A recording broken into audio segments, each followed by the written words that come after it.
Hey mga brods, may balita nga po tayo dito po kay team consultant ng Converge Fiber Xers. Ito pong si Coach Rajko Toroman. Yes mga kabrods, iniisip na kasi ng SMB, why not palitan? Ito pong si Coach George Gallen dahil yun nga, sinasabi nila import daw ang may problema. Pero ang iniisip din ng mga SMB fans at sistema ng SMB na parang may problema sa coaching play mga kabrods. Kaya ito na nga, gusto nilang kunin ito pong si Coach Rajko Toroman, lalo na ito pong si Coach Rajko ay bumalik na rin dito sa PBA pero sa Converge Fiber Xers nga lang mga kabrods. Kung ang Converge nga kayang kunin ito pong si Coach Rajko Toroman, why not ang SMB rin?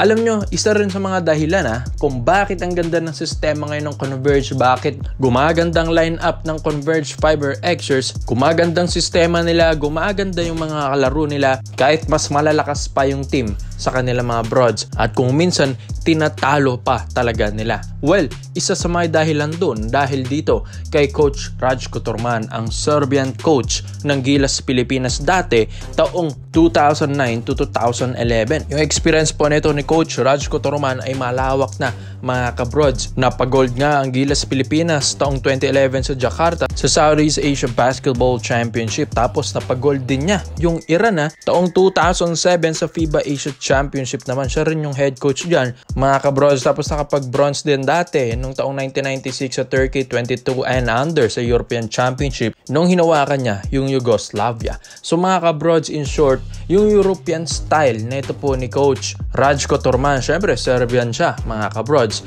talagang nai-apply niya ito sa mga bawat kupunan na napupuntahan niya mga kabrods. Alam naman natin, ang European play style ng basketball doon mga kabrods ay pass first. So passing, magandang play, wala masyadong dribble mga kabrods, mga shooter dahil nga nabibigyan ng magandang play at nagkakaroon ng komportableng shot kada ball possession mga brods. Kaya magaling na tactician coach na Serbian, ito pong si Coach Rajko Toroman.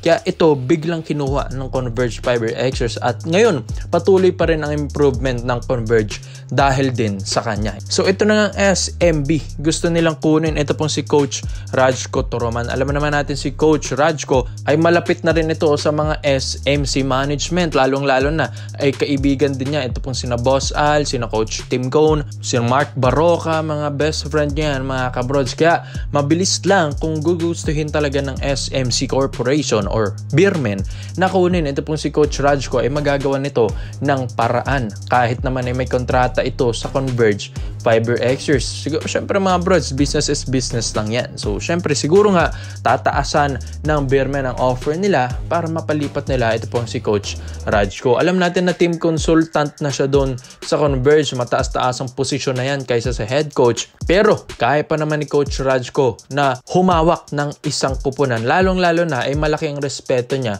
sa SMC Group. At isa pa, naging consultant na rin pala ito dati ng Petron Blaze Boosters taong 2012 mga kabrods. Kaya doon pa lang alam mo na may relationship na ito pong si Coach Rajko Toroman sa San Miguel Beermen ng Petron Blaze Boosters pa ito. So alam na niyang sistema dyan mga kabrods. Kaya pinag-iisipan na ito ng SMB kung pwede nilang ibalik ulit si Coach Rajko sa kanila. Dahil syempre ang SMB ang ganda na ng lineup mga kabrods. So kailangan nga lang daw talaga ng magiting na head coach. Di naman natin minamalit si Coach George Gallen, pero yun nga mga brods, di nga niya masyadong na-maximize yung mga talento ng mga ibang players niya. Kaya ikaw mga brods, ito pong si Coach Rajko Toroman, balik SMB, sa tingin nyo mas mapapalakas ba niya ang Beermen?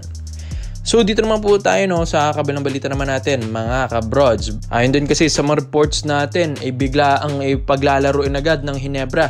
Ito pong si Justin Brownlee sa kanilang upcoming game ngayong Disyembre na mga kabrods. So in short, pagod na naman si JB. So pinag-iisipan na ito ng Ginebra mga kabrods. Why na tumanap sila ng mga replacement import kay Brownlee if ever mapagod na at ma-burnout na naman ito. Dahil ayaw na nilang mangyari nung last season na ginawa ni JB na umalat siya dahil na burnout at napagod na. Kaya 'di ba nagkampiyon ng TNT last season. Sa edad naman din kasi ni Brownlee na 36 years old, maintindihan mo na medyo pababa na ng paunti-unti ang kanyang laro. So ito na nga mga brods, gusto nilang gawing reserba. Ito pong si Prince Ibe mga kabrods. Ito pong 6'10" na naging import na rin dito sa PBA ng Northport Battenpierre at Meralco Bolts. Yes, kilala nyo na ito mga kabrods. Slasher siya, smasher siya sa ilalim, sa paint. Dominante ito mga brods. Mas bata kay Brownlee, 30 years old lang mga kabrods. So, hindi nga siya masyadong nagkiklik dun sa Battenpierre at Meralco Bolts dahil hindi siya masyadong nagagamit ng maayos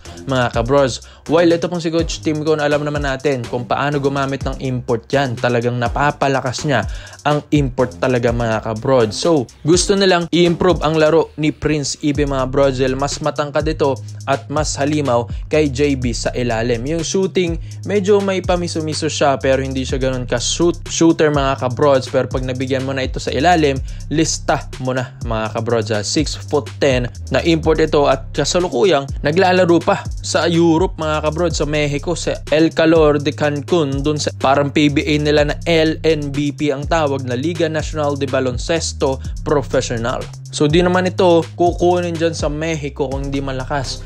Ito pong si Prince Ibe mga kabrods. Kaya gusto rin maging handa ng Ginebra. Alam naman natin si Boss Al Francis Chua, mas gusto niya yung meron kang reserve tire. Dahil pag nabutas na at pag tumanda na yung isang player or manlalaro, palit ka agad. So ganun kabilis mga kabrods. Kaya ito pong si Prince Ibe, pwedeng itong ipalit kay Justin Brownlee if ever mang mapagod at ma-burnout si JB ngayon. Kaso nga lang, ay nasa Mexico kasi. Ito pong si Prince Ibe pero hindi natin alam kung hanggang kailan ang kanyang kontrata niyan, kung mag-e-end na ba ngayong taon. If ever man, pwede itong humabol next year sa 2025. Kung gusto nang palitan ng Ginebra, ito pong si JB.